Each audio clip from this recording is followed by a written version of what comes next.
హల్లెలూయా. మొదటి మాట లూకా సువార్త 23:34.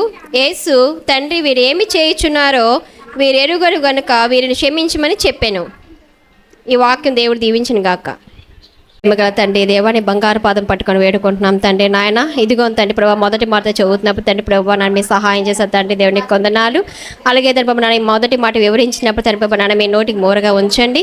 అయ్యా తమ చదువుతున్నప్పుడు తండ్రి ప్రభావ సహాయించండి, వివరించడానికి సహాయించండి ప్రభావ. నన్ను మీ సిలువలో పలికిన మొదటి మాట తండ్రి ప్రభావ నాయన అయ్యా తమ మొదటి మాట మేము వింటున్నప్పుడు ప్రభావ నాన్న గ్రహించే జీవితాలు తండ్రి ప్రభావ మేము కలిగి ఉండడానికి సహాయం చేయండి ప్రభావ నాయన. అయ్యా ఇదిగో తండ్రి ప్రభావ నాన్న అయ్యా తండ్రి వీరు ఏం చేయించున్నారు అయ్యా వీరు ఎరుగురు కనుక వీరు క్షమించమని చెప్పారు తండ్రి ప్రభు నాయన. మరి ఇదిగో తండ్రి ప్రభు నాయన వివరించినప్పుడు తండ్రి ప్రభు మీకు సహాయం చేయండి ప్రభు నాయన. అయ్యా మీరే తలంపు ఇచ్చి తమ ముందు నడిపించి మరి చిన్న ప్రాంతం అయితే దీవించ రక్షక వేసేపటి అడిగి వేడుకున్నా ప్రభు తండ్రి. ఆమేన్.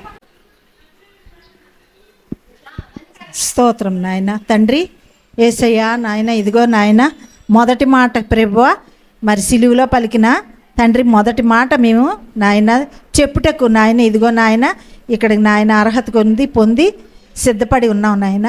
అవును తండ్రి. తండ్రి వీరు ఏం చేయుచున్నారో వీరు ఎరుగురు వీరిని క్షమించని సిలువలో మొదటి మాట నాయన. అవును నాయన ఎంతటి ప్రభువా నాయన నాయన తండ్రి చిన్న మాట వచ్చిన మాకు ఎంతగానో కోపం ఆగలేనంత కోపం మాకు. నేను ఎందుకు ఆగాలి, ఇంత ఎన్నాళ్ళ నుంచి తగ్గి ఉన్నాను అని మేమైతేనే ఆగలేం కదా.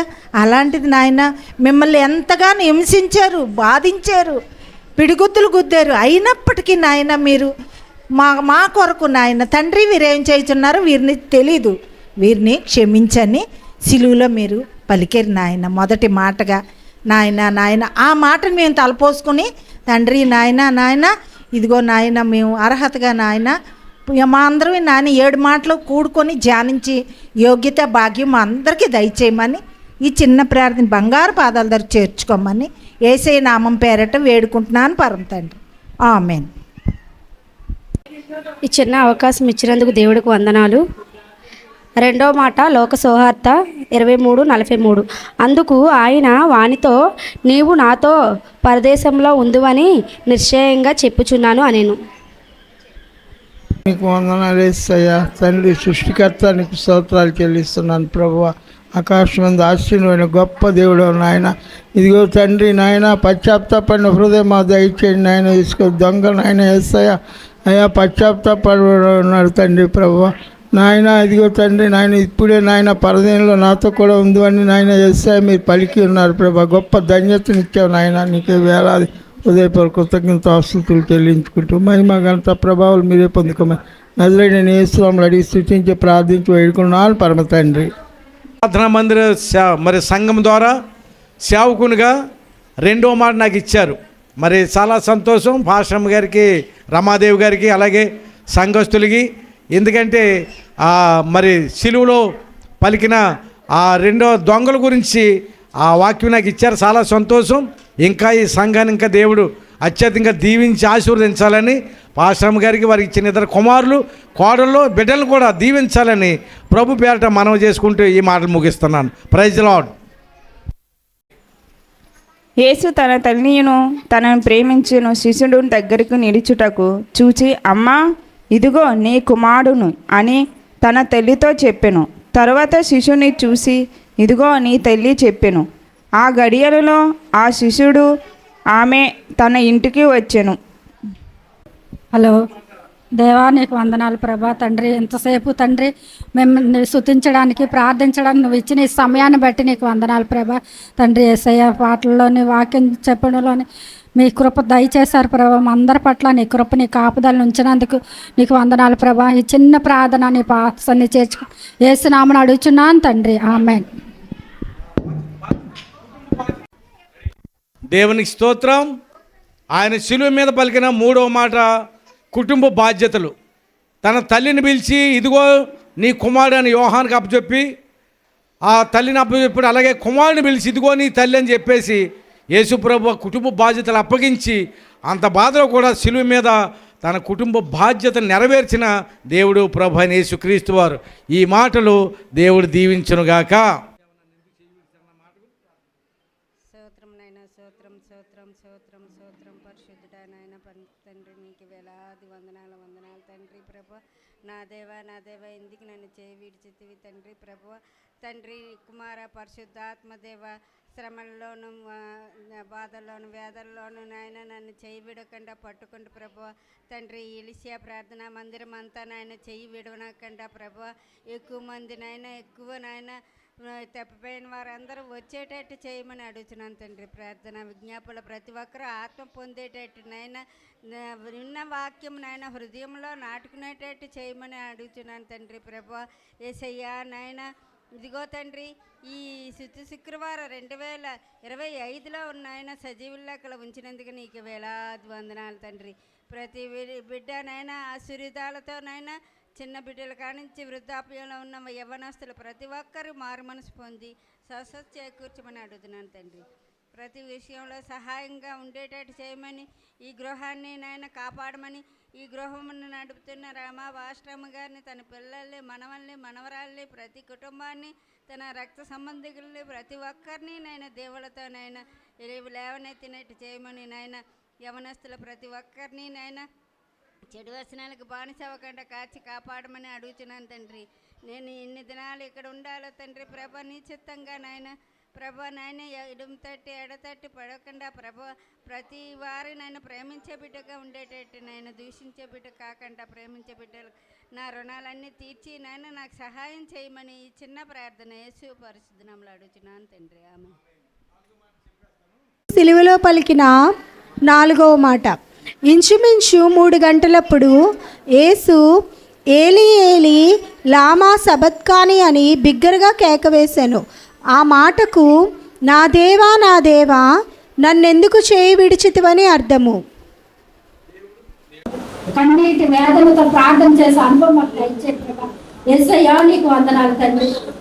నాయన ఏ ఎగుత లేని మాకు తండ్రి, నీ రక్షణ నాయన భాగ్యాన్ని మాకు దయచేసినందుకు నీకు వందనాలు తండ్రి. నాయనా తండ్రి, నీ సన్నిధి మాతో ఉంచినందుకు వందనాలు తండ్రి. మాకు కలిగిన సమస్త మేలును బట్టి నీకు కృతజ్ఞతాస్తుతులు చెల్లించుకుంటున్నాం తండ్రి. యేసయ్యా నీకు వందనాలు కదా తండ్రి. ఎవరికి లేని గొప్ప భాగ్యం మాకు ఇచ్చినందుకు నీకు కృతజ్ఞతాస్తుతులు చెల్లించుకుంటున్నాం తండ్రి.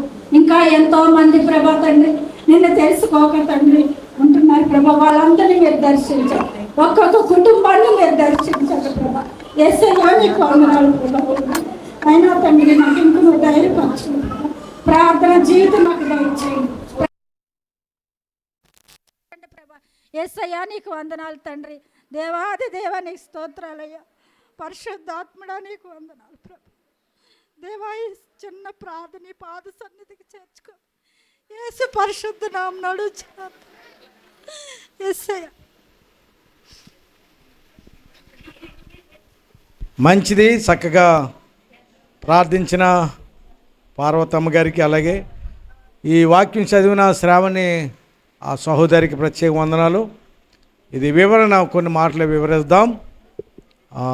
మత్తయి సువార్త 27 అధ్యాయం 45వ వచనం నుంచి 46 వచనాలు దీంట్లో ఇమిడి ఉన్నాయి. అయితే మధ్యాహ్నం మొదలుకొని ఆ 3 గంటల వరకు ఆ దేశమంతా చీకటి కమ్మెను. దేవుని స్తోత్రం. ఎందుకు ఈ మాట చెప్తున్నానంటే ఆయన ఆ సమయం వచ్చేసింది. మధ్యాహ్నం అంటే ఆఫ్టర్నూన్ 3 గంటలు మొదలుకొని ఆ దేశమంతా చీకటి కమ్మిందండి. దేవుని స్తోత్రం, హల్లెలూయా. చీకటి కమ్మిందంటే ఇంకా సమస్య మొదలవుతుంది.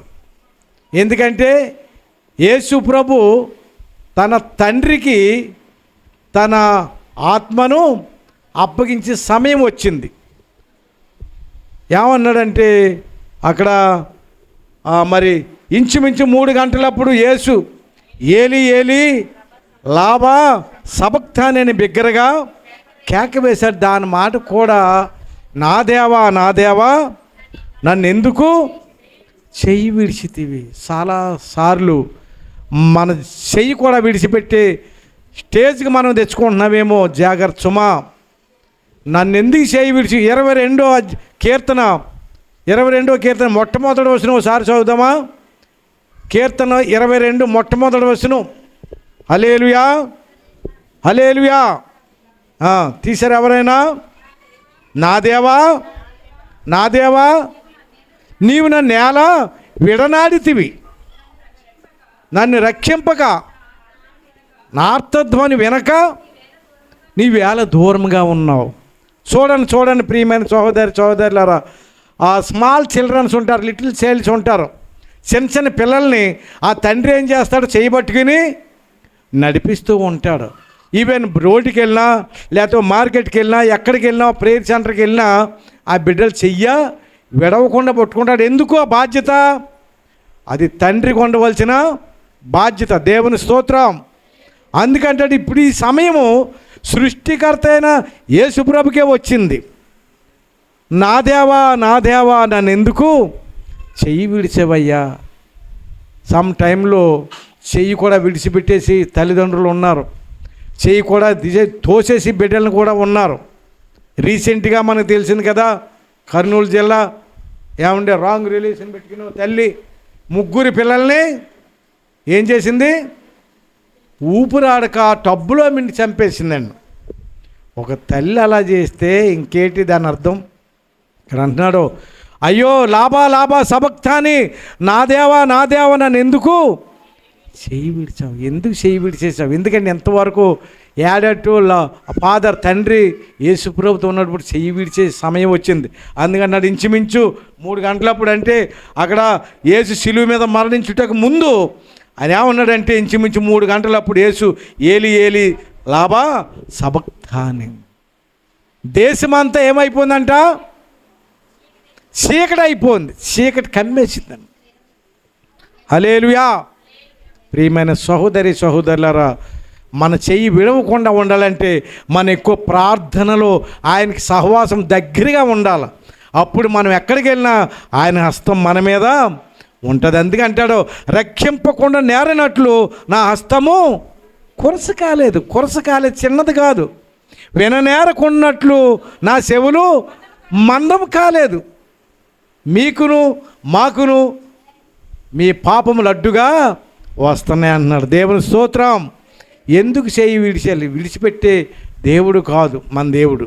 కానీ యేసుప్రభు అంటున్నాడు, నా దేవా, నా తండ్రి, oh my dear heavenly father, నన్ను ఎందుకు చెయ్యి విడిచిది. అప్పుడు ఏమైందంట, ఆ కేక వేసినప్పుడు ఆ దేశమంతా ఏమైంది, దేశమంతా చీకటిలో క్రమ్మగా, దేవాలయపు తెరసిరుగగా, భూమి వనకగా బండలు బ్రద్దలవ్వగా, భూమి వనకగా బండలు బ్రద్దలవ్వగా, సిలువపై యేసు మరణముందెగా, సిలువపై యేసు మరణముందెగా, ప్రభు యేసు సిలువయాగము,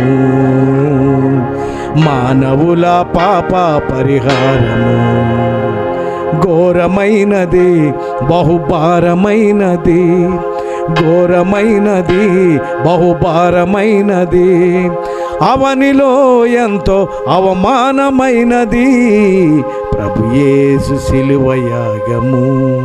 హల్లెలూయా. ప్రియమైన సహోదరులు అంటాడు, నా దేవా, నా దేవా, నన్ను ఎందుకు చెయ్యి విడిచావయ్యా.